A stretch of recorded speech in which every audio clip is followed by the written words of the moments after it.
من دون الله عباد أمثالكم فادعوهم فليستجيبوا لكم إن كنتم صادقين.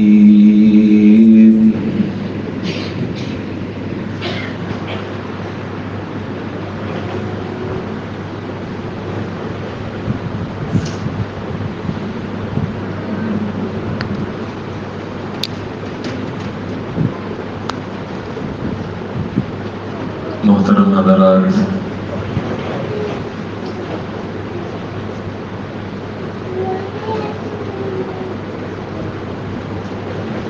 شرک کے حوالے سے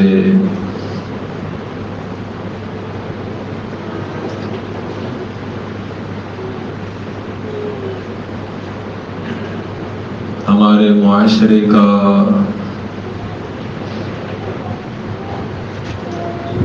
ایک بہت بڑا طبقہ، ایک جم غفیر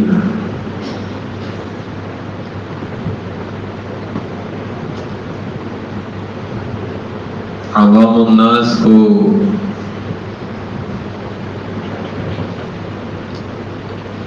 ایک مغالطے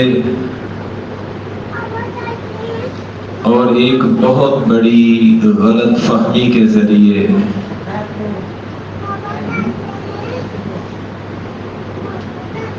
قبر پرستی میں مبتلا کر رہا ہے۔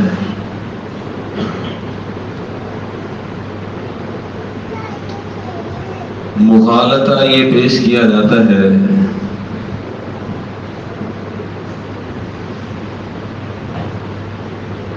کہ قرآن مجید میں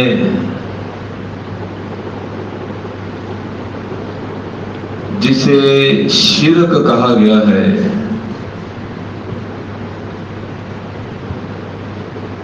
اور جس کی شدید مذمت کی گئی ہے،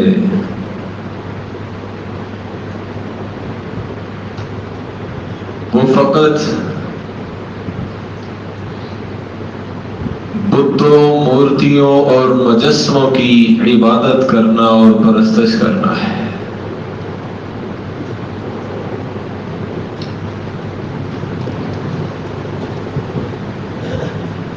پیغمبروں کی، نبیوں، ولیوں کی عبادت کرنا، پرستش کرنا ان کے لیے رکوع سجدے کرنا یہ شرک نہیں ہے۔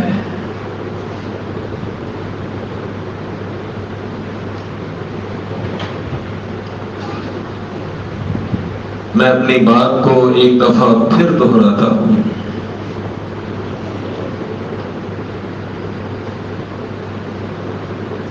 کہ جو گروہ قبر پرستی میں مبتلا ہے، اس گروہ کو ان کے قائدین کی طرف سے یہ سوچ دی گئی ہے اور یہ ذہن دیا گیا ہے کہ قبر پرستی شرک نہیں ہے، پیر پرستی شرک نہیں ہے، پیغمبر پرستی شرک نہیں ہے، نبیوں ولیوں کی پوجا کرنا شرک نہیں ہے۔ شرک صرف بتوں، مورتیوں اور مجسموں کی پوجا کرنا ہے۔ شرک صرف سورج، چاند، ستاروں اور آگ کی پوجا کرنا ہے۔ اللہ کے نیک بندوں کی پوجا کرنا یہ شرک نہیں ہے۔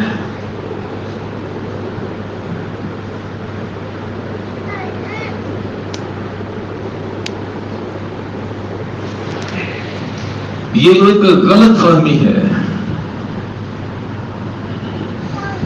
اور یہ ایک بہت بڑا مغالطہ ہے۔ قرآن نے ہمیں جو پیغام دیا ہے وہ پیغام یہ ہے کہ اللہ کو چھوڑ کر کسی کی بھی عبادت کرنا شرک کہلاتا ہے۔ موقع اللہ کے بعد فرشتوں کے سردار جبریل علیہ السلام کی عبادت کی جائے، شرک کہلائے گی۔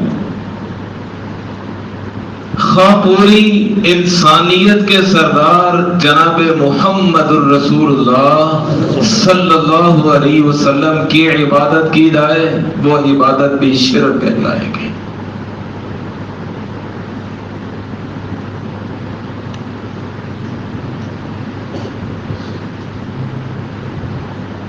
شرک صرف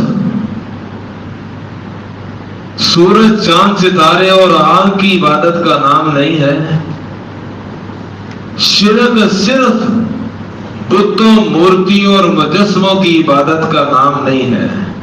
شرک کیا ہے؟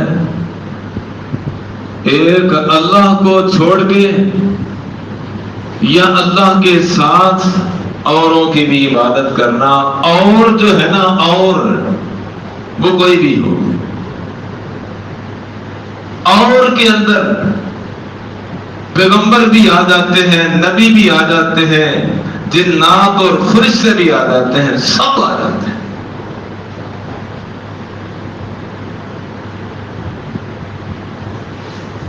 سب سے پہلی بات یہ کہ مکہ کے لوگ لات، منات، عزا، حبل ان کی پوجا کرتے تھے، جس کی وجہ سے ان کو مشرک کہا گیا۔ تو یہ لات، منات، عزا، حبل حقیقت میں اپنے زمانے کے ولی تھے، اپنے زمانے کے نیک لوگ تھے۔ مکہ کے مشرکین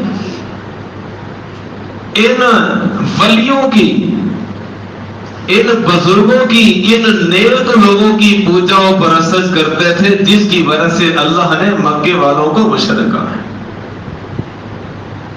ورنہ مکے والوں کے نزدیک پتھر کی بنائی ہوئی مورتی کی یا کسی پتھر کی کوئی قدر و منزلت نہیں تھی، پتھروں کا ان کے دلوں کے اندر کوئی ادب اور کوئی احترام نہیں تھا۔ پہلی دلیل یہ کہ اگر پتھر کا ان کے دلوں میں ادب یا احترام ہوتا تو پھر چھوٹے چھوٹے پتھر گھروں میں رکھے ان کی پوجا کرنے کی بجائے ان کا پورا شہر پتھر کے پہاڑوں میں گھرا ہوا تھا، ہر طرف اونچے اونچے بلند و بالا پہاڑ تھے، تو چھوٹے چھوٹے پتھروں کی پوجا کرنے کی بجائے جو آسمان سے باتیں کرتے بلند و بالا پہاڑ ہیں پتھر کے، ان کے آگے جا کے رکوع سجدہ کرتے اور ان پہاڑوں کے گرد جا کے طواف کرتے۔ چھوٹے چھوٹے پتھر لانے کی کیا ضرورت تھی؟ مکہ کے مشرکین بھی در حقیقت پتھروں کا ادب کرنے والے لوگ نہیں تھے۔ اگر پتھروں کی قدر ہوتی تو پہاڑوں کی پوجا کرتے، چھوٹے چھوٹے پتھر لا کے ان کی عبادت نہ کرتے۔ اور اسی طرح پتھر کی اگر قدر ہوتی، پتھر کا ان کے دلوں میں اگر احترام ہوتا تو وہ سفر کرتے ہوئے جب پہاڑوں کو عبور کرتے تھے تو پہاڑوں کے اوپر اپنے گدھوں کو چڑھاتے، اپنے گھوڑوں کو چڑھاتے، اونٹوں کو چڑھاتے، اپنے سارے جانور پہاڑوں کے اوپر سے گزرتے ہوئے پہاڑوں کو عبور کرتے تھے، خود بھی پہاڑوں کو اپنے پاؤں تلے تھے رونتے تھے، اور پہاڑوں کا سفر کرتے ہوئے ان کے گھوڑے، ان کے گدھے یہ پیشاب بھی کرتے تھے، نیند بھی کرتے تھے، اور یہ غلاظت پہاڑوں کے اوپر پھینکتے تھے۔ اگر پتھر کی ان کے دلوں میں قدر ہوتی، نہ خود پہاڑوں کے اوپر چڑھ کے پتھروں کو اپنے پاؤں تلے روندتے، اور نہ ہی اپنے جانوروں کو اوپر چڑھا کر کے جانوروں کے پاؤں تلے ان کو روندتے، اور نہ ہی ان کی غلاظت، ان کے پیشاب اور ان کی نیند کے ذریعے ان پہاڑوں کی بے ادبی اور توہین کرتے۔ اور پھر اگر پتھر کی ہی ان کے دلوں میں قدر ہوتی تو پتھر کے انسانی اعضاء بنانے کی کیا ضرورت تھی؟ سر بناتے، پیشانی بناتے، آنکھیں بناتے، کان بناتے، ناک بناتے، دونوں رخسار بناتے، ہونٹ تھوڑی بناتے، گردن بناتے، سینہ اور بازو، الگرد سر سے لے کر پاؤں تک اوزار کے ذریعے تراش تراش کے دن رات محنت کر کے اس کو ایک انسانی شکل دیتے۔ جس بزرگ کی ان کے دلوں میں قدر ہوتی، اس بزرگ کی شکل کے مطابق، جسامت کے مطابق اور اس کے رنگ روپ کے مطابق اس کا نقشہ تیار کرتے، اس کی پوری صورت تیار کرتے، اور تیار کرنے کے بعد اس کے آگے رکوع سجدے کرتے تھے اور اس کے گرد طواف کرتے تھے۔ اگر محض پتھر کی ہی قدر ہوتی تو پھر اس کو تراشنے کی ضرورت نہیں تھی۔ تراشے بغیر پتھر کے آگے رکوع سجدے کرتے ہیں۔ اور پھر ایک پتھر خوبصورت گھر میں لا کر تراش کے کئی سال اس کی عبادت کرتے رہتے ہیں۔ جب وہی پتھر پرانا ہو جاتا یا اس سے خوبصورت اچھے کلر کا مزین ان کو پتھر پسند آ جاتا، پرانا پتھر اس کی بنی ہوئی مورتی کچرے کے ڈھیر کے اوپر پھینک کے آتے اور نئے پتھر کو تراش کے ان کو پھر انسانی شکل دے کر اس کے آگے رکوع سجدے کرتے تھے۔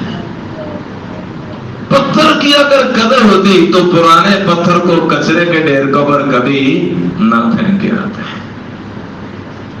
مکہ کے مشرکین بھی بظاہر پتھروں کے آگے، مورتیوں، مجسموں کے آگے رکوع سجدے کر رہے تھے، لیکن حقیقت میں ان کے دلوں میں پتھر کی قدر نہیں تھی، پتھر کی ویلیو نہیں تھی، پتھر کی حیثیت نہیں تھی۔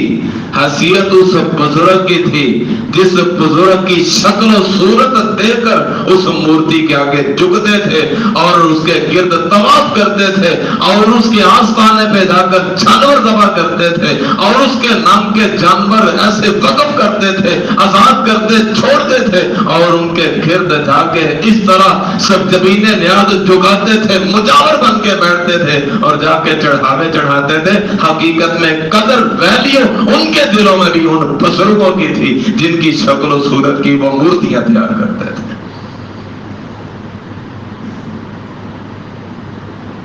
اس لیے اللہ تعالیٰ نے 9واں پارہ، سورت کا نام سورہ انفال، اور سورہ انفال کی 194 نمبر آیت ہے۔ گھر جا کے کسی بھی مکتبہ فکر کا وہ ترجمے والا قرآن لا کے کھول کے دیکھ لینا، انشاءاللہ قرآن کھول کے دیکھنے کی دیر ہے، آنکھیں بھی کھل جائیں گی اور دل و دماغ کے جو دریچے بند ہو چکے ہیں اور جن مغالطوں اور وسوسوں کے ذریعے قبر پرستی میں مبتلا کیا جا رہا ہے، وہ مغالطے، وہ وسوسے، وہ سارا دھوکہ اور فراڈ انشاءاللہ دور ہو جائے گا، اس کا پول کھل جائے گا۔ اللہ فرماتے ہیں سورہ انفال کی 194 نمبر آیت میں، الفاظ پہ ذرا غور کرنا، اللہ فرماتے ہیں مکہ کے مشرکین کو مخاطب کرتے ہوئے، فرمایا مکہ کے مشرکین کو مخاطب کر کے ان الذین تدعون من دون اللہ، مکے والوں اللہ کو چھوڑ کر جنہیں تم پوجتے ہو، پکارتے ہو، عباد امثالکم، تمہارے جیسے ہی بندے ہیں۔ کیا کہا؟ عباد امثالکم، تمہارے جیسے بندے ہیں۔ اب سوال پیدا ہوتا ہے، اللہ تعالیٰ نے مکہ کے مشرکین کے خداؤں کو، معبودوں کو ان کے پجاریوں جیسے بندے قرار دیا، اب یہ مورتیاں بھی انسانوں جیسے بندے ہیں، یہ مجسمے بھی انسانوں جیسے بندے ہیں، یہ پتھروں کے بنائے ہوئے یہ سارے انسانوں جیسے بندے ہیں، ان پتھروں کو انسانوں جیسے بندے کہا جا سکتے ہیں؟ اللہ نے واضح لفظوں میں فرما دیا، عباد امثالکم، تمہارے معبود، تمہارے خدا یہ تمہارے جیسے بندے ہیں۔ ثابت ہوا کہ وہ مورتیوں کو اپنا خدا نہیں سمجھتے تھے، وہ ان ولیوں کو اپنا خدا سمجھتے تھے، جن ولیوں کے بارے میں اللہ نے فرمایا کہ یہ ولی بھی تمہارے جیسے بندے، جس طرح تم مخلوق ہو تمہارے خدا بھی مخلوق ہے، جس طرح تم کھانے پینے کے محتاج وہ بھی زندگی کے اندر کھانے پینے کے محتاج، جس طرح تمہاری ضرورتیں اللہ پوری کرتا ہے اس طرح ان کی بھی ضرورتیں اللہ ہی پوری کرتا رہا، تمہارے اور ان کے درمیان کوئی فرق نہیں ہے۔ ان الذین تدعون من دون اللہ، جن کو تم پوجتے ہو، عباد امثالکم، تمہارے جیسے بندے ہیں۔ اللہ نے واضح لفظوں میں سمجھا دیا کہ مکہ کے مشرکین کے جو خدا تھے، معبود تھے، وہ مورتیاں نہیں تھیں، وہ مجسمے نہیں تھے، وہ اللہ کے نیک بندے تھے، اولیاء تھے، انسان تھے، بشر تھے۔ اور اس کے بعد ایک بہت بڑی اور واضح دلیل، حضرات نصارہ کو جانتے ہیں، جن کو عیسائی بھی کہا جاتا ہے، ان کو نصرانی بھی کہا جاتا ہے۔ نصارہ نے، ان عیسائیوں نے اللہ کو چھوڑ کر جو اپنا معبود بنا رکھا ہے وہ کون ہے؟ نصارہ نے اللہ کو چھوڑ کر اسے اپنا خدا بنا رکھا ہے، اپنا رب بنا رکھا ہے، اپنا معبود بنا رکھا ہے۔ وہ کون ہے؟ وہ مورتی ہے، وہ مجسمہ ہے، وہ پتھر ہے، وہ کیا ہے؟ وہ بھی بشر ہے، وہ انسان ہے، وہ اللہ کا پیغمبر ہے، حضرت عیسیٰ علیہ السلام، جن کو روح اللہ کہا جاتا ہے، جن کو کلمت اللہ کہا جاتا ہے۔ حضرت عیسائیوں نے اللہ کو چھوڑ کر کسی موت کی پوجا نہیں کی، کسی مجسمے کی پوجا نہیں کی، کسی بت کی پوجا نہیں کی۔ عیسائیوں نے بھی اللہ کو چھوڑ کر اگر کسی اور کی پوجا کی ہے تو اللہ کے پیغمبر کی، اللہ کے نبی کی پوجا کی ہے۔ تو کیا عیسائیوں کو اللہ وحدہ لا شریک نے مسلمان قرار دیا ہے؟ عیسائیوں کو اللہ تعالیٰ نے مومن قرار دیا ہے؟ عیسائیوں کو اللہ تعالیٰ نے موحد قرار دیا ہے کہ تم نے پیغمبر کی پوجا کی ہے، تم نے کسی مورتی کی پوجا نہیں کی، تم نے کسی پتھر کی پوجا نہیں کی، تم نے کسی مجسمے کی پوجا نہیں کی، لہذا تمہارے ایمان کے اندر، توحید کے اندر اور تمہاری ہدایت کے اندر معمولی سا بھی بگاڑ پیدا نہیں ہوا۔ مشرک تو وہ ہوتا ہے جو مورتی کی پوجا کرے، مجسمے کی پوجا کرے، تم نے کسی اس طرح کی چیز کی پوجا نہیں کی۔ عیسائیوں تمہارا ایمان بھی برقرار ہے، تمہاری توحید بھی برقرار ہے کہ اللہ وحدہ لا شریک نے عیسیٰ علیہ السلام کی پوجا کرنے والوں کو یہ بشارتیں سنائی ہیں؟ نہیں۔ قرآن پڑھیے 6 پارہ عیسائیوں کے حوالے سے اللہ وحدہ لا شریک نے کتنے سخت الفاظ بولے اور واضح بولے۔ فرمایا لَقَدْ كَفَرَ الَّذِينَ قَالُوا إِنَّ اللَّهَ هُوَ الْمَسِيحُ ابْنُ مَرْيَمَ، وہ لوگ اللہ کے نزدیک کافر ہو چکے ہیں جنہوں نے یہ کہہ دیا کہ اللہ یہ عیسیٰ بن مریم ہی ہے۔ عیسیٰ علیہ السلام کو، اللہ کے پیغمبر اور نبی کو معبود قرار دے کر کوئی شخص ان کی پوجا کرے تو اس کا ایمان باقی نہ رہے۔ تو آج ہر طرح کی سرکار کو اپنا معبود سمجھ لیں اور اس کی پوجا کرے، اس کی پرستش کرے اور یہ سمجھے کہ عیسائی تو کافر مشرک ہو گئے عیسیٰ علیہ السلام کی پوجا کرنے کی وجہ سے، لیکن میں جس کی مرضی پوجا کروں، میرے ایمان، میرے توحید اور میرے دین کے اندر کوئی فرق نہیں آئے گا، کوئی بگاڑ پیدا نہیں ہوگا۔ امام الانبیاء جناب محمد رسول اللہ صلی اللہ علیہ وسلم نے اپنی زندگی کے آخری ایام میں جب آپ مرض الموت کے اندر مبتلا ہو گئے، جس بیماری کے بعد آپ صلی اللہ علیہ وسلم صحت یاب نہیں ہو سکے، اپنے خالق حقیقی سے جا ملے، ان ایام میں آپ صلی اللہ علیہ وسلم نے یہ فرمان بار بار سنایا، قاتل اللہ الیہود والنصارى، اللہ تعالیٰ یہود کو اور نصارہ کو ہلاک کرے، اتخذوا قبور انبیائہم وصالحہم، کیوں ہلاک کرے، کیوں تباہ کرے، کیوں برباد کرے؟ وجہ یہ ہے کہ یہود و نصارہ نے اپنے انبیاء کی قبروں پہ جا کر اور اپنے نیک لوگوں کی قبروں پہ جا کر سجدے شروع کر دیے تھے۔ یہود و نصارہ اگر اپنے انبیاء کی قبر پہ جا کے سجدے کرے اور یہود و نصارہ اپنے نیک لوگوں کی قبروں پہ جا کے سجدے کرے تو وہ امام الانبیاء کی بد دعا کے حقدار ٹھہرے، اور امام الانبیاء کا امتی ہو کر جس کی قبر پہ جا کے چاہے رکوع سجدے کرے اور اس کے ایمان دین کے اندر فرق ہی پیدا نہ ہو۔ یہود کو آپ صلی اللہ علیہ وسلم نے بد دعا دی، بار بار بد دعا دی، ان کو اللہ تعالیٰ ہلاک کرے، تباہ کرے، برباد کرے۔ اس بد دعا کا سبب کیا تھا کہ انہوں نے نبیوں کی قبروں پہ جا کے سجدے کیے تھے، اپنے پیغمبروں کی قبروں پہ جا کے سجدے کیے تھے، اپنے نیک لوگوں کی قبروں پہ جا کے سجدے کیے تھے۔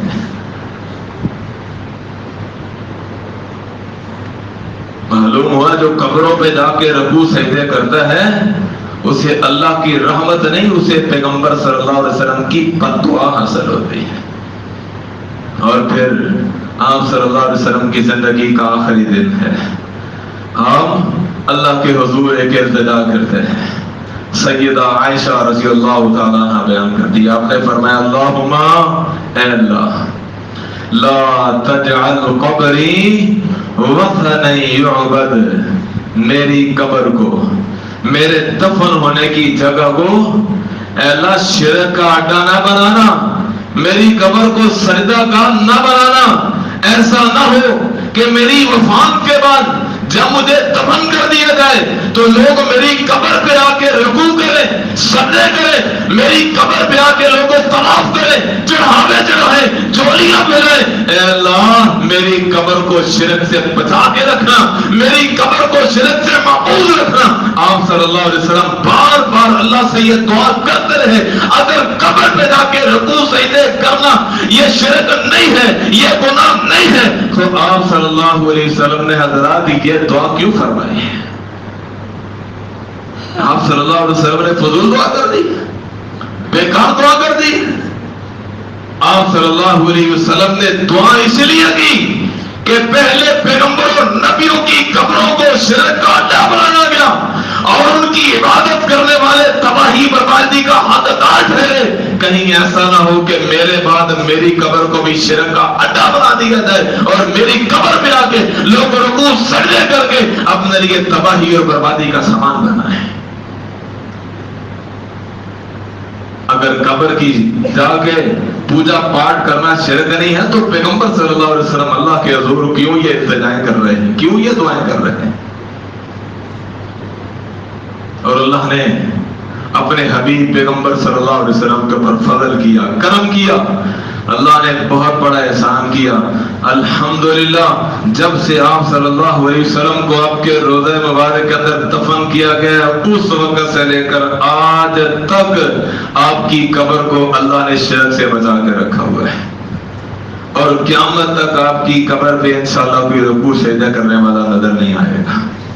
اللہ نے ایسے محافظ مقرر کیے، ایسے پہرے دار اور چوکیدار مقرر کر دیے، ایسے افراد کی اللہ نے ذمہ داری لگا دی ہوئی ہے کہ اول تو کوئی باہر رکوع سجدہ کرنے کی ہمت نہیں کرتا، اور اگر کوئی اس طرح کی حرکت کرنے کا مظاہرہ کرے، ارادہ کرے، فوراً اس کو روک دیا جاتا ہے اور اس کا منہ ایسے بیت اللہ کی طرف موڑ دیا جاتا ہے، اس کو ترس دیا جاتا ہے، یہ پیغام دیا جاتا ہے کہ اگر عبادت کرنی ہے، رکوع کرنا ہے، سجدہ کرنا ہے تو بیت اللہ کی طرف منہ کر کے اللہ کو سجدہ کرو۔ یہ قبر یہ رکوع سجدے کے لیے نہیں ہے، یہ تو کس لیے کہ جب اس قبر کے پاس سے گزرنا ہے اور روزے کی زیارت کرتے ہوئے تو یہ دعا کرتے ہوئے گزرنا ہے، اللہم صلی علی محمد وعلی آل محمد، اے اللہ محمد صلی اللہ علیہ وسلم کے اوپر رحمت نازل فرما، یعنی آپ کے لیے مانگنا ہے اللہ سے، آپ سے نہیں مانگنا۔ مانگنا کس سے ہے؟ اللہ سے مانگنا۔ تو مت سمجھ لینا حضرات کہ صرف بتوں، مورتیوں اور مجسموں کی ہی عبادت کرنا شرک ہے، اللہ کو چھوڑ کر کسی کی بھی پوجا کرنا، سب کو اللہ تعالیٰ نے قرآن کے اندر شرک قرار دیا ہے۔ اللہ وحدہ لا شریک ہمیں ہر قسم کے شرک سے محفوظ فرمائے، صحیح ایمان اور صحیح توحید ہمیں نصیب فرمائے، اسی پہ زندہ رکھے، اسی کو پر موت عطا فرمائے۔ وآخر دعوانا ان الحمدللہ رب العالمین۔